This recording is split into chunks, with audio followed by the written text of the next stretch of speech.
Astro syndicate ప్రేక్షకులకు నమస్కారం. October నెలలో ఏ రాశుల వారికి ఏ విధంగా ఉండబోతోంది, అలాగే ఏ పరిహారాలు పాటించాలి అని ఈ మాస ఫలితాల గురించి తెలియజేయడానికి ఈ రోజు మనతో పాటు ఉన్నారు ప్రముఖ ఆధ్యాత్మికవేత్త, ప్రముఖ జ్యోతిష్యులు చెబియం కిరణ్ శర్మ గారు. మరి వారిని అడిగి మరిన్ని విషయాలు తెలుసుకుందాం. నమస్కారం గురుగారు. శుభమస్తమ. నమస్కారం గురుగారు, మిథున రాశి వారికి అక్టోబర్ నెలలో ఏ విధంగా ఉండబోతోంది, అలాగే ఎటువంటి శుభకార్యాలు జరగబోతున్నాయి, అలాగే ఎటువంటి ఇబ్బందులు, ఏ రంగాల వారికి ఎటువంటి ఇబ్బందులు కలుగుతాయి, అలాగే వారు ఏ విధమైన పరిహారాలు చేయడం ద్వారా వారు అనుకూలతను పొందగలుగుతారో మాకు వివరంగా తెలియజేస్తారా? ఓం శ్రీ గురుభ్యో నమః. హరి ఓం. శరణాగత దీనార్త పరిత్రాణ పరాయణే సర్వస్యార్తి హరే దేవి నారాయణి నమోస్తుతే. సర్వస్వరూపే సర్వేశే సర్వశక్తి సమన్వితే భయేభ్యస్త్రాహి నో దేవి దుర్గే దేవి నమోస్తుతే. అందరికీ నమస్కారం. 2024 అక్టోబర్ మాసంలోకి వచ్చేసాం.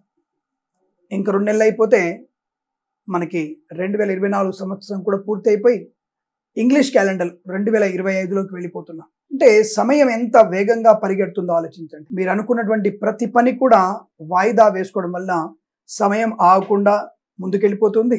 మనం అక్కడనే ఉండిపోయేటువంటి అవకాశం కనపడుతోంది. కాబట్టి ఇది అవకాశం అనుకుంటారా, యమపాశం అనుకుంటారా, ఆలోచించే ప్రయత్నాన్ని చేయండి. అలాగే మనం ప్రతి మాసంలో చెప్పుకున్నట్టు ఒక మంచి మాట. నేను ఈ మధ్య సోషల్ మీడియాలో ఒక వీడియో చూశాను. నేను ఒక చిన్న పాప అమ్మ నాన్న దగ్గరికి వచ్చేసి సామెత అడుగుతుంది నాన్నగారితో, నాన్న ఆవు పంటల పొలాలు మేస్తున్నప్పుడు వాటి యొక్క పిల్లలు దూడలు ఎక్కడ మేస్తాయి అని అడిగితే అవి కూడా తల్లి ఎక్కడ మేస్తే అది కూడా ఎక్కువ మేస్తుంది, ఎద్దులు ఎక్కడ మేస్తే అవి కూడా అక్కడ మేస్తాయి, పిల్లలు అక్కడ మేస్తాయి అంటారు. అంటే పంట పొలాలు నాశనం చేస్తాయి అంటారు.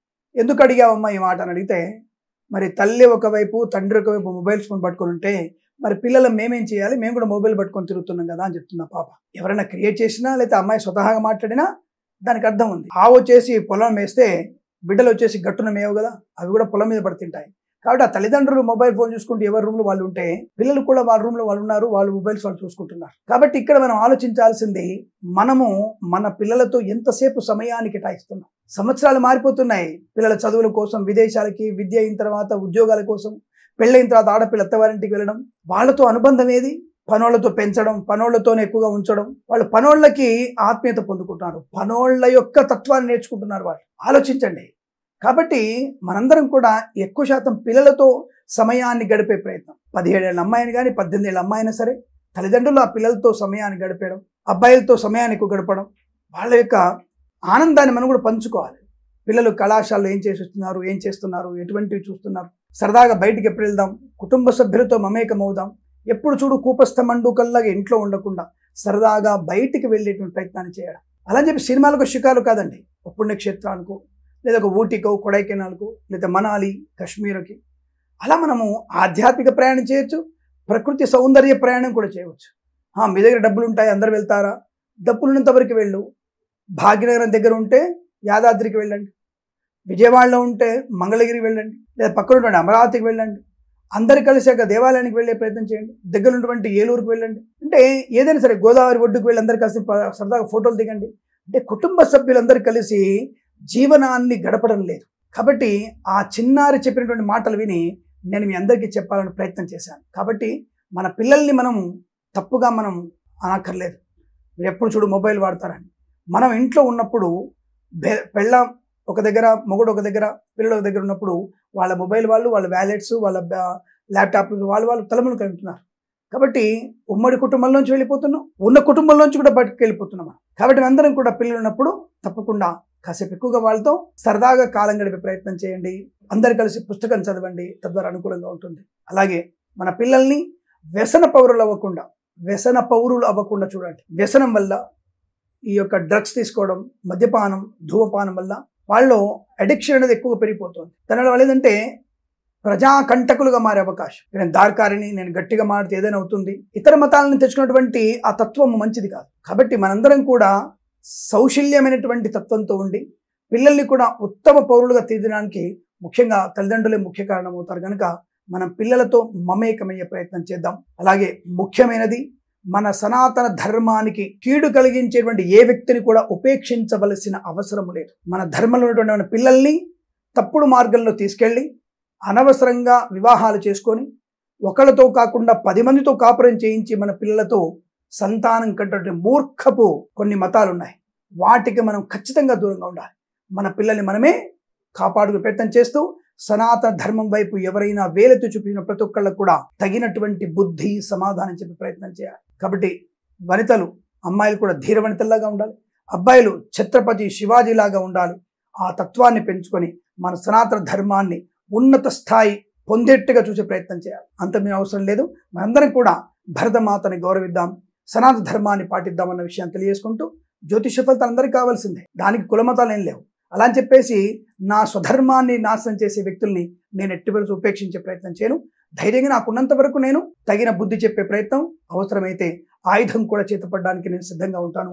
అందులో తప్పేం లేదన్న విషయాన్ని గుర్తించండి. నా మానానికి, నా గౌరవానికి భంగం కలిగినప్పుడు, నా ప్రాణానికి భంగం కలిగినప్పుడు తప్పకుండా నేను ఆయుధం చేతపట్టవచ్చు. అది రాజ్యాంగం కల్పించిన హక్కుగా భావిస్తూ నా సనాతన ధర్మంలో మనందరం కూడా ఉన్నతమైనటువంటి భావాన్ని పెంపొందించుకోవాలని, లోక కళ్యాణం కోసం పాటుపడి ఈ సనాతన ధర్మాన్ని ఇంకా ఇంకా ఉత్తమమైనటువంటి పౌరులకి చేరవేర్చాలని, మన సనాతన ధర్మం గురించి 10 మందికి చెప్పాలని, ఉమ్మడి కుటుంబ వ్యవస్థలో విలువలు పెంచుకోవాలని మీ అందరినీ సగౌరవంగా హెచ్చరిస్తూ, తప్పకుండా మనందరం కూడా ఏకతాటిపై ఉందామని ప్రార్థిస్తూ సర్వే జనా సుఖినో భవంతు. ఇక మనం మాస ఫలాల్లోకి వెళ్ళే ప్రయత్నం చేద్దాం.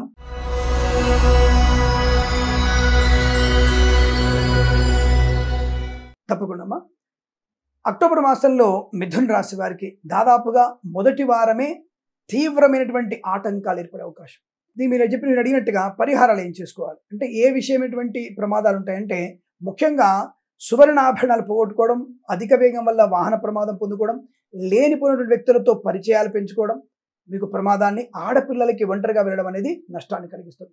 కాబట్టి మీలాంటి ఆడపిల్లలందరూ కూడా చాలా జాగ్రత్తగా ఉండాలమ్మా, తప్పుగా అనుకోవద్దు. ఎందుకంటే వెధవలు చాలా మంది ఉన్నారు, చుట్టూ అనేక రకాలైనటువంటి దరిద్రపు వెధవలు ఎక్కువగా ఉన్నారు. ఎందుకంటే ప్రకృతి ఇచ్చినటువంటి సౌందర్యం ఇది. అలా అని చెప్పేసి మీ ఇష్టం వచ్చినట్టుగా మీరు తిరిగితే మీరు ప్రమాదంలో పడతారు. మగవాడికి ఇవే నియమాలు ఉంటాయి. మగవాడు కూడా తప్పకుండా, బాబు నువ్వు కూడా నీ శీలాన్ని కాపాడుకొని చెప్తాం. మేము శీలవంతుడిగా ఉండాలి మగవాడు కూడా, ఆడపిల్ల కూడా అలాగే ఉండాలి. కానీ మగవాడికి పోయేది ఏం లేదు, కానీ ఆడపిల్లకి ప్రమాదం వచ్చే అవకాశం. కాబట్టి అర్ధనగ్న ప్రదర్శన మంచిది కాదు. మొదటి వారంలో లేనిపోని ప్రమాదాల్లో చిక్కునే అవకాశం. అల్పమైన దేనికి పనికినటువంటి నయా పైస పనికిరాని ప్రేమ కలాపాలు మీకు దరిద్రాన్ని కలిగిస్తాయి, నాశనాన్ని పొందుకుంటారు. విద్యానాశనం, ధననాశనం, మానసిక కృంగుబాటు, అనారోగ్య సూచనలు, ఇవన్నీ మీకు ప్రమాదం. ఇవి స్వయంకృతాపరాధాలు కొన్ని, ఇతరుల వల్ల వచ్చే ప్రమాదాలు కొన్ని. సరే, స్వయంకృతాపరాధాలని చూసుకోవచ్చు గురుగారు, మరి ఇతరుల వల్ల వచ్చేటువంటి ప్రమాదం ఎలా పసిగట్టాలి? దుర్గమ్మ వారు ఉందిగా, ఆవిడ శరణు వేడండి. ఆవిడ మీకు 6th సెన్స్ బాగా పనిచేసి ఇస్తుంది. దేవుడు వచ్చి నేరుగా మీకు వచ్చేసి, మీకు దేవుడు కత్తి పట్టుకొని, అమ్మవారి త్రిశూలం పట్టుకొని మీ పక్కన నిలబడదు. త్రిశూలం పట్టుకోగలిగే శక్తిని మీకు అమ్మవారు కలిగిస్తుంది. అది అమ్మవారి జపం అంటే. నేరుగా అమ్మవారిని చూస్తే నువ్వు ఎందుకు బతుకుంటావు? మనం బతుకున్నాం ఇక ఆమె చూడాలంటే మనం మోక్షాన్ని పొందుకోవాల్సిందే. కాబట్టి ఇప్పుడు ఏమంటారు మళ్ళీ నాస్తికవాదులు, జన అజ్ఞాన వేదిక వాళ్ళు ఏమంటారు తెలుసా? చూసారా, ఇలా చెప్పి మనుషులు భయపెడతారు, మభ్య పెడతారు. దేవుడు లేడు, దయ్యం లేడు. మరి అదే ఇంకోళ్ళ మొత్తం దగ్గరికి వెళ్ళి చెప్పు, ఆ విషయాన్ని చెప్పని చెప్పి వెళ్ళి ఒకసారి చెప్పు. వేరే మతాల వాళ్ళ దగ్గరికి వెళ్ళి వాళ్ళకి లేరు వీళ్ళకి లేరు చెప్పు, తాట తీస్తారు కదా. కానీ వాడు నా మీదే పడతాడు, నా ధర్మం మీద పడతాడు. కానీ అటువంటి వాళ్ళని నేను ఉపేక్షించాను. తమ్ము చూపించాను కానీ వేరే చూపించాలి, తమ్ము చూపించను నేను తీసి పడేస్తాం. కాబట్టి జాగ్రత్త. కాబట్టి నా నమ్మకం నాది. నేను నా బండి మీద 40 స్పీడ్లో వెళ్తే నా టైం చేరుకుంటాను, 60లో వెళ్తే చేరుకుంటాను, 90లో చేరుకుంటాను.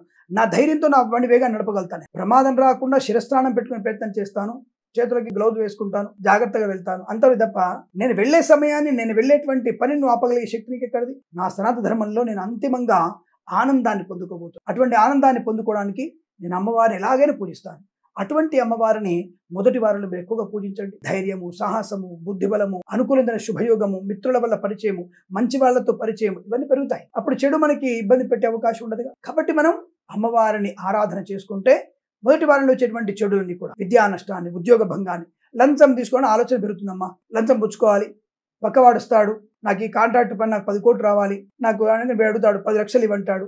ఆ 10 లక్షలు తీసుకున్న తర్వాత నువ్వు ఆ 10 లక్షల పాపాన్ని మూటగట్టు, అది దరిద్రాన్ని చుట్టుకుంటుంది. నీకు రాబోయేటువంటి 1 కోటి 2 కోట్ల అనుకూలవంతమైనటువంటి శుభ ఫలితాలని పోగొట్టుకుంటావు. ఎలా వస్తుంది 1 కోటి 2 కోట్ల అనుకూలత?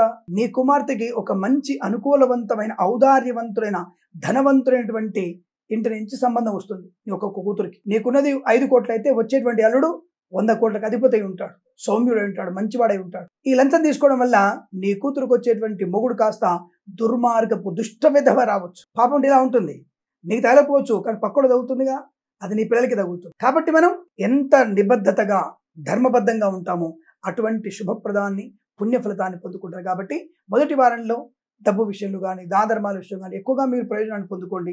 దాన ధర్మాలు చేయండి, భగవత్ సేవ చేయండి, దేవాలయాన్ని శుభ్రం చేయండి, గోవుల్ని శుభ్రం చేయండి. ఇవి పరిహారం, నెగిటివ్ ఫలితాలకి పరిహారాలు. మొదటి వారంలో మీరు షేర్ మార్కెట్లో పెట్టుబడి పెట్టకండి, లాటరీలకి జూదానికి దూరంగా ఉండే ప్రయత్నం చేయండి, లాభకరంగా ఉంటుంది. రెండో వారంలో అద్భుతమే, ఆనంద యోగం, ఐశ్వర్యం, విద్యాలాభం, ఉద్యోగ లాభం, బంధులాభం, మిత్ర సౌఖ్యం, రోగనాశనం, రుణ విమోచనం, కొత్త ఉద్యోగ ప్రాప్తి. మూడో వారంలో కొద్దిగా సామాన్య ఫలితాలు, పర్వాలేదు, అది కూడా బాగుంది. ధనయోగం ఉంటుంది, అవకాశాలు అందుపుచ్చుకుంటారు. కాకపోతే కృత్రిమ సంతానం కోసం 3వ వారంలో ప్రయత్నం చేయక 2 కానీ 4 వారంలో ప్రయత్నం చేయండి. కొత్త ఉద్యోగ ప్రయత్నం కూడా 2, 3, 4 వారాలు అనుకూలంగా ఉంటుంది. కానీ ప్రయాణాలు మాత్రం 2వ వారం 4వ వారం చేయండి, దూరదేశ ప్రయాణాలు. అలాగే కన్సల్టెన్సీ మీద ఆధారపడాలంటే 2, 4 వారాలు మీకు శ్రేష్టం. Share market, speculation, communities, crypto currency, bitcoins, లాటరీలు, జూదాలు 1వ వారం వదిలేసి 2, 3, 4 వారాల్లో ఏర్పాటు చేసుకోండి. అనుకూలమైనటువంటి శుభయోగాలు ఉంటాయి, స్థులాభం ఉంటుంది, వాహన యోగం ఉంటుంది, కుటుంబ సౌఖ్యం, ఆత్మస్థైర్యం. ఇక వ్యాపార పరంగా చూసుకున్నట్లయితే కన్స్ట్రక్షన్, రియల్ ఎస్టేట్, మద్యపానం, హోటల్ వ్యాపారం, ఇంటీరియర్, ఎక్స్టీరియర్, ఫర్నిచర్, గాజు పరిశ్రమ, ఫార్మా, సిమెంటు, ఐరన్, ఇటుకలు, ఇసుక, రాగి, ఇత్తడి మని వ్యాపారంలో కలిసి వచ్చే అవకాశం. 2వ వారంలో సువర్ణ వజ్రాభరణాలు పొందుకునే అవకాశం. 4వ వారంలో మంచి వైవాహిక జీవన ఆనందాన్ని పొందుకోవడం, కృత్రిమ సహజ సత్సంతాన ప్రాప్తి పొందుకునే అవకాశం కూడా బలం కనబడుతుంది. మాతాపితృ సౌఖ్యం చాలా బాగుంటుంది, అనుకున్న పనులు సాధిస్తారు. 2వ వారంలో 4వ వారంలో ఊహకందనటువంటి విజయాన్ని సొంతం చేసుకునే అవకాశం.